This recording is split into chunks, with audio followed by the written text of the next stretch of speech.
এই বছর পুজোতে যদি দেখে থাকেন তাহলে বাংলা সিনেমা কিন্তু যথেষ্ট চাপে পড়তে চলেছে।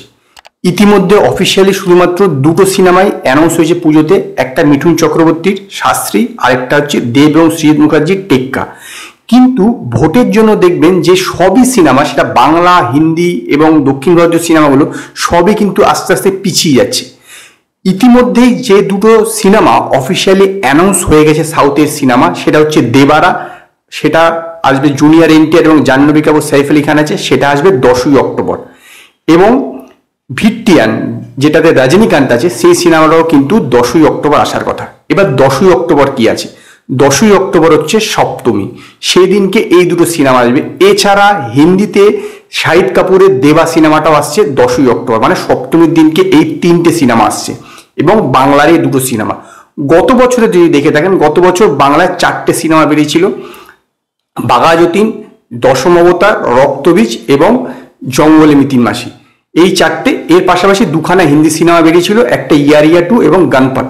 দুটো সিনেমায় ডিজাস্টার হয়ে গেছিল, কাজে চিন্তা ছিল না। কিন্তু এই বছর এখনো পর্যন্ত দুখানা বাংলা সিনেমা অ্যানাউন্স হয়েছে, আরো দুখানা বাংলা সিনেমা আসবে বলে আপাতত ঠিক আছে। এটা হতে পারে, এর সংখ্যাটা বাড়তে পারে।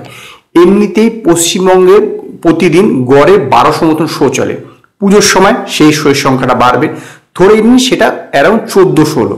এবার 1400 শোয়ের মধ্যে যদি 4টে বাংলা সিনেমা রিলিজ করে, তারপরে দুখানা সাউথ ইন্ডিয়ান এরকম বড় বড় সিনেমা প্লাস দেবা আরো সিনেমা রিলিজ করতে পারে, যেহেতু পুজো এই যে ভোটের জন্য সিনেমাগুলো পিছিয়ে যাচ্ছে। এবার সেই সিনেমাগুলো কোন দিন রিলিজ করবে সেটা কিন্তু এখনো বোঝা যাচ্ছে না।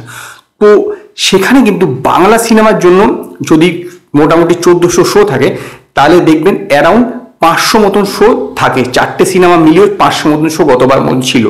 তো এইবার যদি গণপতের সঙ্গে অন্তত এই দেবারার তুলনা হয় না, কোথায় টাইগার শ্রফ আর কোথায় সেখানে জুনিয়র এনটিআর, তো স্বাভাবিকভাবে এরা কিন্তু আরো বেশি শো নেবে। প্লাস রজনীকান্ত আছে, ভিট্টিয়ান, তারও জন্য শো নেবে। এবার যদি 4টে সিনেমা বেরোয়, তাহলে 500 শো থেকে কিন্তু আরো কম হবে। যদি দুটো বাংলা সিনেমা বেরোয় তাহলে কিন্তু ঠিক আছে, যদি দুটোর বেশি বাংলা সিনেমা বেরোয় তাহলে কিন্তু বাংলা সিনেমার শো কিন্তু যথেষ্ট কমে যাবে। কারণ আরো সিনেমা সম্ভবত এই সময় রিলিজ করতে পারে, দশেরা মানে এই পুজোর সময়তে। এর পাশাপাশি যদি দেখে থাকেন, অক্ষয় কুমারের স্কাইফোর্স সিনেমাটা 2রা অক্টোবর আসছে, এবং তার 8 দিন পরেই এই যে দেবারা বা ভিট্টিয়ান, দেবা, এই সিনেমাগুলো আসছে।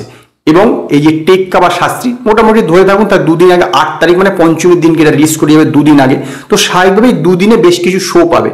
কিন্তু যদি স্কাইফোর্স শো ভালো চলে তাহলে কিন্তু অনেক শো আটকে রেখে দেবে। তো স্বাভাবিকভাবেই এটা ধরে নেওয়া যাচ্ছে যে বাংলা সিনেমার কিন্তু শো পাওয়া, দেব বা এই মিঠুন চক্রবর্তী থাকলেও বাংলা সিনেমার কিন্তু শো পাওয়া যথেষ্ট কঠিন হতে চলেছে, যথেষ্ট কঠিন। আরও যদি কোনো সিনেমা, বাংলাতে তো দুটো অ্যানাউন্স হয়েছে, আরও দুটো রিলিজ হওয়ার কথা, আরও যদি কোনো হিন্দি বা সাউথ ইন্ডিয়ান সিনেমা রিলিজ করে তাহলে কিন্তু বাংলা সিনেমার শো একদমই কমে যাবে। এমনিতেই গত বছর দেখেছিলেন বাঘা যতীন অ্যারাউন্ড আপনার 160-65টা এরকম শো পেয়েছিল, সেখানে 4টে সিনেমা রিলিজ করে। সেখানে কিন্তু এই বছরে যেরকমভাবে চলছে তাতে কিন্তু যদি এই ধারাটা বেড়ে যায়, আরও বেশি শো সিনেমা রিলিজ করে, তাহলে 105-10 এরকম শো পেতে পারে। সেটা কিন্তু বাংলা সিনেমার পক্ষে আদৌ ভালো নয়। সেই জন্যই বললাম বাংলা সিনেমা এই বছর দুর্গাপুজোতে কিন্তু যথেষ্ট চাপে থাকবে, বিশেষত শো পাওয়ার ক্ষেত্রে। তো দেখা যাক আলটিমেটলি বাংলা সিনেমা সেই চাপ কাটিয়ে বক্স অফিসে সাফল্য পায় কিনা। যদি আপনাদের এই ভিডিও পছন্দ হয়, ভিডিওটিকে লাইক করুন, কমেন্ট করুন, শেয়ার করুন, আর নতুন নতুন আপডেটের জন্য আমার চ্যানেলকে সাবস্ক্রাইব করুন।